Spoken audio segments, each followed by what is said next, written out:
Hey guys, welcome back to the Ride Like Waxing and UK One Wheel channel. So, what are we doing tonight? We're going to be taking this subframe out. So, I've got to disconnect the internal gear linkage just here.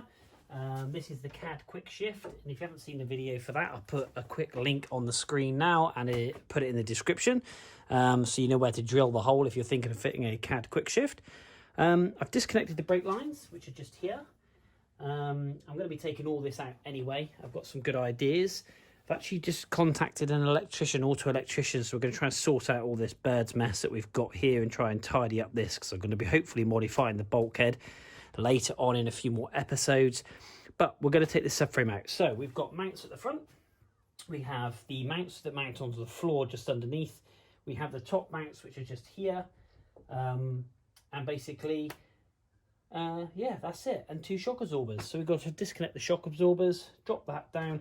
I'm going to put on a piece of wood with a jack and just lower it down slowly. But I'm going to move my CAD quick shift, which is just there, because obviously when the subframe drops, I don't want it damaging or knocking that. And it will come out as a complete assembly with the bottom arms and top arms and the high-lows, which are just here. I think I will get some new suspension cones, because these are 40 odd years old. They've never been replaced, and they are about that thick when they should be about that thick. But if anybody's got any recommendations, because I think personally, and if anybody does know how this works, and please do let me know, by putting a thicker cone in here, I'm not going to have the distance on the high lows to adjust the wheels up higher. So I might need to lave the bottom of the high low just in here where the actual thread screws in. Unless anybody's got a solution to that. But this subframe is going to be powder coated along with a lot of other stuff, and then we're going to clean this engine bay up. We're going to move the fuse box inside. All this wiring is going inside. I'm actually trying to get a standalone dash for the car, which is appearing to be a real problem. I would like to get a Holly EFI do a standalone dash which you can fit to everything. It's got a GPS speedo on it, which is really good. I'm speaking to MIA, but that is starting to ramp up, and I'm not quite sure what you get in the kit. So if anybody's got any recommendations, I've spoken to Carbon Weasel about fitting a carbon dash, but I like the one that comes off the top rail and comes down flat with a pod.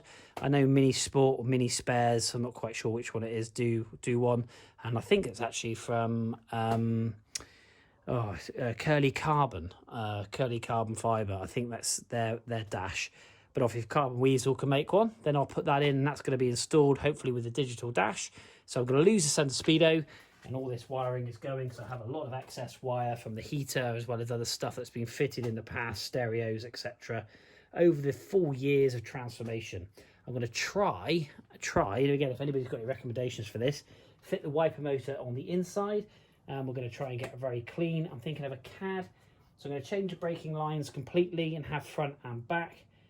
Get the CAD setup with the two AP brake master cylinders, which obviously one feeds front, one feeds back, and you can get it with a bias valve.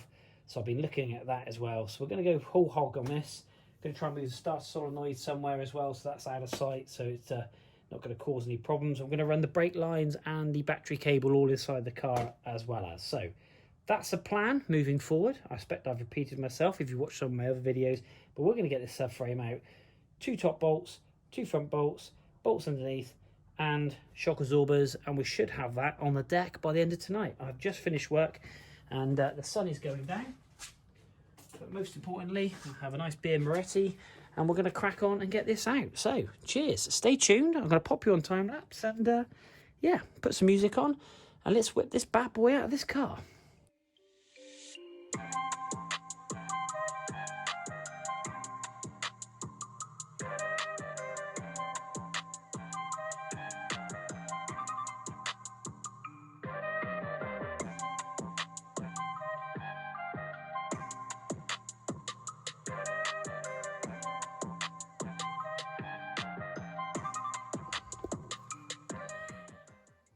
Okay guys, quick question. My high lows have got that much clearance, and if I renew my rubber cones above it, which sit obviously up there above on top, because they're so squashed, if I get a thicker cone, it's going to push this arm down further.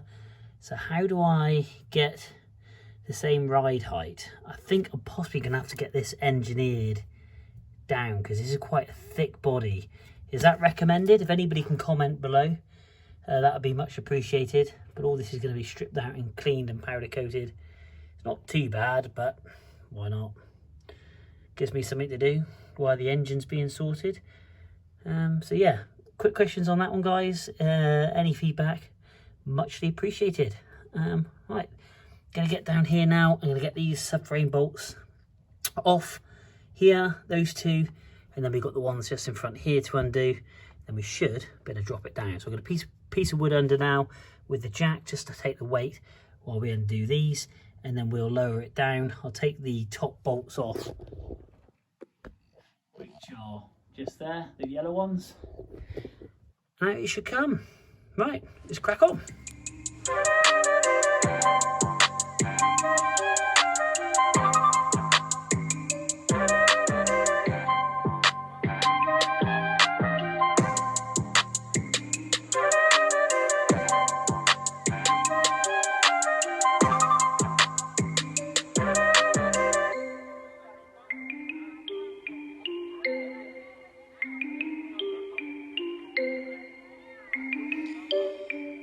Right guys, here we go.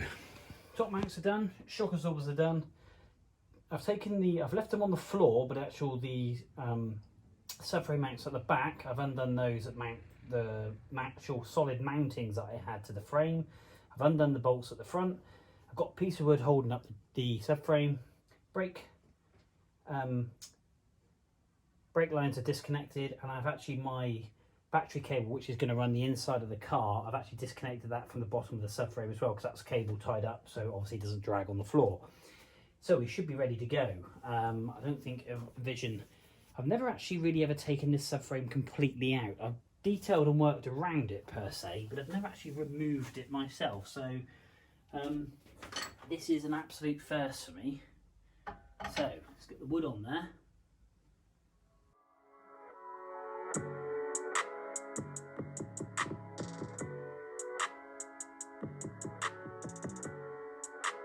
One subframe, mighty grubby. Obviously all the arms and that, all the main bits have been done, but obviously, yeah, this is in need of a jolly good clean. This is just the fluff that's off the exhaust that I took off, because obviously it's cutting against the actual back of the subframe here when trying to get that exhaust off, which I've got to also clean up. So the subframe itself is in very good condition, as you can see just here. Now they do gussets and stuff that come across here. Owen Fabrication do them, and other people make them. But again, this isn't going to be a track car per se, so I don't think I need to go too overkill. But this is the bit that I was talking about the top trumpet, as we say, the donut or whatever you want to call it. This is compressed massively, and you can see them. They do get quite a lot bigger, which is obviously going to reduce that gap in there. So I don't want to push the wheel to the floor. I want to actually tuck the wheel up higher. So if anybody's got any suggestions on that, then please do let me know. Because I like to keep that low stance, which I've had before. But yeah, there we go. One subframe complete out. Going to strip this down. I'm going to get obviously all off the powder coating as well as other bits. So like I say, it's a bit of a long-term project is this one, so there'll be videos in between hand. But like I said, I've got an auto electrician coming around, and I just wanted to strip this subframe out and get all the brake lines out, get the steering rack out, and just clean everything all up. All this is going to be painted and detailed. I am thinking about cutting out the inner wing and putting a support down to the subframe. I don't know, again, if that would work. Again, if anybody's got any suggestions on that, then obviously do let me know. Because I want to fit an oil cooler and stuff, and I know this had some rigidity strength for the front of the front panel, but dare I say it, I don't know if I really kind of want it in there. I know you need to have it for lateral support, but yeah, if anybody's got any suggestions on that, then by all means hit me up with some videos, message me through Instagram, RetroMini1330, send me some pictures, tips. I'm always lovely to have a chat with you lovely people. It's always quite a bit of fun. Again, I am no expert. This is a project that I work on, and I work it out as I go along. Can't be that difficult to do. Within reason, there is some stuff that is way out of my pay grade. A bit like this brake cable here that comes down and wraps around. We need to get this one shorter. Don't really know quite what was going on there. These are hell hoses that I had made. I think my guesstimate was a little bit wrong, but anyway, we're going to be changing all of this for the better. Guys, thank you very much indeed for watching. So for one subframe removal, again, back 2 bolts, top bolts, front bolts, and obviously brake lines and shock absorbers. And obviously if your battery cable, like mine, which is just down there, runs along the bottom of the subframe, just make sure you remove that. And you take the subframe out relatively easy. If your engine's on it, then obviously you just got to disconnect the bits from your engine to your bulkhead, like speedo drive, clutch cable, and bits and bobs, speedo line, accelerator cable, etc. So guys, thanks ever so much indeed for watching. Don't forget, hit that like, hit that subscribe. But until next time, till the next project on the Mini, yeah, I'll see you soon.